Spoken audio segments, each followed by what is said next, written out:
আমার প্রিয় ছাত্রছাত্রী, তোমাদের সকলকে প্রশ্ন বিচিত্রা চ্যানেলে স্বাগতম জানাই। আশা করি তোমরা সকলে ভালো আছো। আজকে এই ভিডিওর মাধ্যমে আমরা পড়ব ক্লাস 3 তৃতীয় পর্যায়ক্রমিক মূল্যায়নের জন্য আমাদের পরিবেশ বইয়ের 1 নম্বর প্রশ্নপত্র করাবো।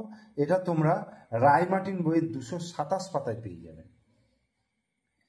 তো একের দাগের কি আছে? সঠিক উত্তরটির ওপরে টিক চিহ্ন দিতে বলেছে।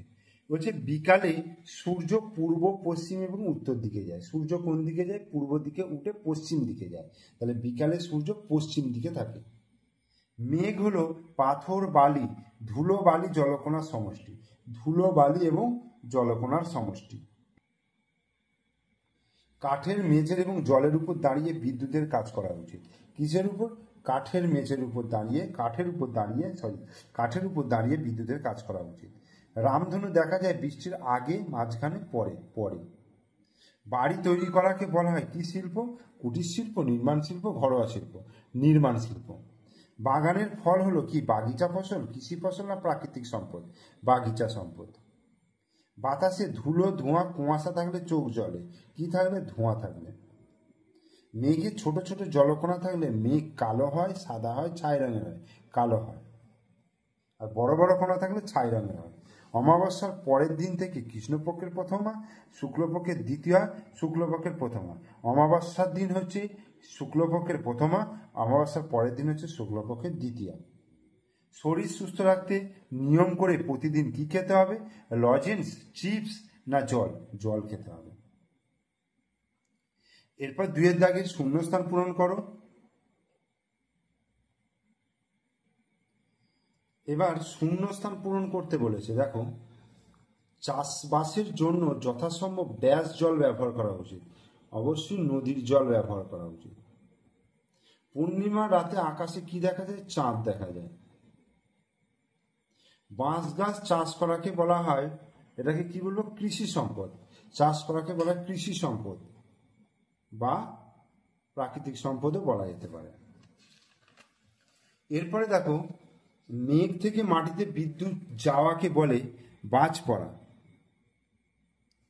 জলে ডুবে যাওয়া ব্যক্তিকে জল থেকে তুলে শ্বাস প্রশ্বাস স্বাভাবিক করার জন্য মিনিটে প্রায় 60 বার বুকে চাপ দিতে হয়। রাতের আকাশে ঝিকমিক করে। রাতের আকাশে তারারা ঝিকমিক করে। রামধনুতে 7টি রং থাকে। ড্যাশ সম্পদ মানুষ তৈরি করে না, প্রাকৃতিক সম্পদ। ওগুলো নিজে নিজেই হয়। প্রাকৃতিক সম্পদ মানুষ তৈরি করে না। কাগজ তৈরির কাঁচামাল হলো বাঁশ। বাঁশই হচ্ছে কাগজ তৈরির প্রধান কাঁচামাল। আর ট্রাফিক সিগন্যালে ড্যাশ আলো দেখলে থামতে হয়। কি আলো দেখলে? লাল আলো। ট্রাফিক সিগন্যালে লাল আলো দেখলে থামতে হয়। তো 2 দাগের শূন্যস্থান পূরণ হয়ে গেল। এরপরে আমরা চলে আসছি 3 দাগের। নিচের প্রশ্নগুলির পূর্ণ বাক্যে উত্তর দাও। একটি ঔষধি গাছের নাম লেখো। তাহলে কি লিখবো? একটি ঔষধি গাছের নাম হলো তুলসী, বাসক, এইগুলো। তাহলে কি লিখবে? একটি ঔষধি গাছের নাম হলো তুলসী, বাসক। শহরের রাস্তায় জেব্রার গায়ের মতো যে দাগ থাকে তাকে কি বলে? তাহলে কি লিখবো? শহরের রাস্তায় জেব্রার গায়ের মতো যে দাগ থাকে তাকে বলে জেব্রা ক্রসিং। Zebra crossing. দিগন্ত রেখার অপর নাম কি? দিগন্ত রেখার অপর নাম হলো দিকচক্র রেখা। দিকচক্র রেখা। ঝুড়ি তৈরির কাঁচামাল কি? ঝুড়ি তৈরির কাঁচামাল হচ্ছে বাঁশ বা বাঁশের কঞ্চি। শীতকালে পুকুরের উপর যে ধোঁয়া দেখা যায় ওগুলো আসলে কি? ওগুলো হচ্ছে কুয়াশা। রাতের আকাশ কালো দেখায় কেন? কারণ রাতের আকাশে সূর্যের আলো দেখা যায় না বলে, ওই জন্য। সূর্যকে দেখা যায় না, তাই রাতের আকাশ কালো দেখায়। সঠিক বাক্যের পাশে টিক চিহ্ন এবং ভুল বাক্যের পাশে কাটা চিহ্ন দিতে বলেছে। পলিথিন পড়ে থাকলে মাটি উর্বর হয়। পলিথিন পড়ে থাকলে মাটি উর্বর হয় না, অনুর্বর হয়। তাহলে এটা ভুল। কাগজ তৈরি করতে অনেক বাঁশ লাগে। হ্যাঁ, ঠিক। ভেজা হাতে ইলেকট্রিক সুইচে হাত দিতে নেই, ঠিক। জল ফোটালে বরফে পরিণত হয়, না, ভুল। কোথাও জলের কল খোলা দেখলে বন্ধ করে দেওয়া উচিত, ঠিক। এরপরে ক স্তম্ভের সঙ্গে খ স্তম্ভ মেলাতে বলেছে। হৃদযন্ত্র হচ্ছে নারীর ছন্দ, হৃদযন্ত্র নারীর ছন্দ। আম চাষকে বলা হচ্ছে বাগিচা সম্পদ। মোমবাতি হচ্ছে হেলিয়ে ধরে জ্বালতে হয়। এক পক্ষকাল হচ্ছে 15 দিন, আর বিদ্যুতের কাজে টেস্টার লাগে, ঠিক আছে। এরপরে দেখো 6 দাগে কি রয়েছে, টিকা লিখতে বলেছে মেঘ, ছায়াপথ এবং দিগন্ত রেখা। এটা আমি পরে করে দিচ্ছি। তার আগে 7 দাগেরগুলো আগে আলোচনা করে নিই। রামধনুর কয়টি রং ও কি কি? রামধনুর হচ্ছে 7টি রং। বে, নি, আসো, হো, কলা, এটা হচ্ছে শর্ট ফর্ম। ওগুলোকে তোমরা প্রত্যেকটা নাম ঠিকঠাক করে লিখবে। যেমন বে, নি, আসো, কলা, বেগুনি, নীল, আকাশি, ঠিক আছে। দন্তস্ব হচ্ছে সবুজ, হ হচ্ছে হলুদ, ক হচ্ছে কমলা, আর ল হচ্ছে লাল। মাটির নিচের জল বাঁচাবার 2টি উপায় লেখো। একটা উপায় হচ্ছে যে এই যে টিউবওয়েলের যে জল, রাস্তায় যে ট্যাপ খোলা থাকে, ঠিক আছে, সেই ট্যাপটাকে বন্ধ করে দিতে হবে। জলের প্রয়োজন না হলে ট্যাপটাকে বন্ধ করে দিতে হবে। আর জলের অপচয়কে রোধ করতে হবে, ঠিক আছে। শরীর সুস্থ রাখতে কি কি করা উচিত? শরীর সুস্থ রাখতে প্রতিদিন ব্যায়াম করা উচিত, আর সঠিক পরিমাণে জল খাওয়া উচিত। পক্ষ কয় প্রকার ও কি কি?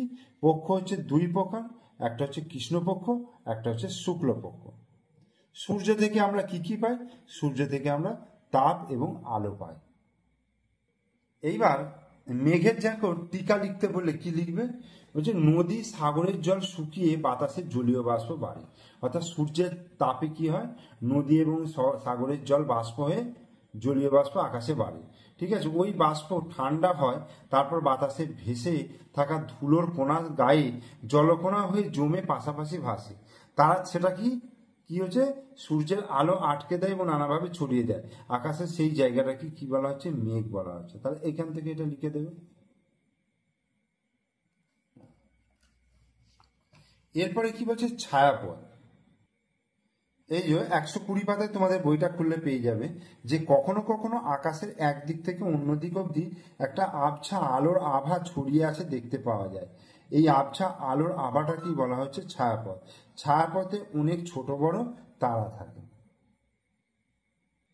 আর দিকচক্র রেখার ব্যাপারটা দেখো, আমাদের পরিবেশ ভাই 129 পাতায় পেয়ে যাবে দিকচক্র রেখার ব্যাপারটা হচ্ছে যে দূরের আকাশ, হ্যাঁ, পৃথিবীকে যে রেখায় মিলেছে, দূরের আকাশটা পৃথিবীর মধ্যে যে রেখায় মিলেছে সেই রেখাটাকে বলা হচ্ছে দিগন্ত রেখা বা দিকচক্র রেখা। মানে তুমি ফাঁকা মাঠে বা কোনো ফাঁকা জায়গায় অনেক দূর পর্যন্ত ফাঁকা রয়েছে, সেইরকম জায়গায় যদি তুমি তাকাও দেখতে পাবে যে আকাশটা যেন মনে হয় পৃথিবীর সঙ্গে দূরে কোথাও মিশে গেছে।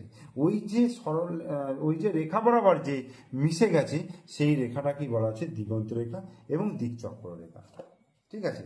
তাহলে আমরা ক্লাস 3-র 1 নম্বর প্রশ্নপত্র, রায়মার্টিন বইয়ের 1 নম্বর প্রশ্নপত্র, এটা তোমাদের সামনে আলোচনা করে দিলাম। তোমরা অবশ্যই প্রথম থেকে শেষ পর্যন্ত ভিডিওটা মনোযোগ সহকারে দেখবে। ভিডিও ভালো লাগলে লাইক করবে, কমেন্টস করবে এবং শেয়ার করবে। তোমরা আমার চ্যানেলে নতুন দর্শক হলে অবশ্যই চ্যানেলটিকে সাবস্ক্রাইব করে দেবে এবং পাশে থাকা বেল আইকন প্রেস করে দেবে।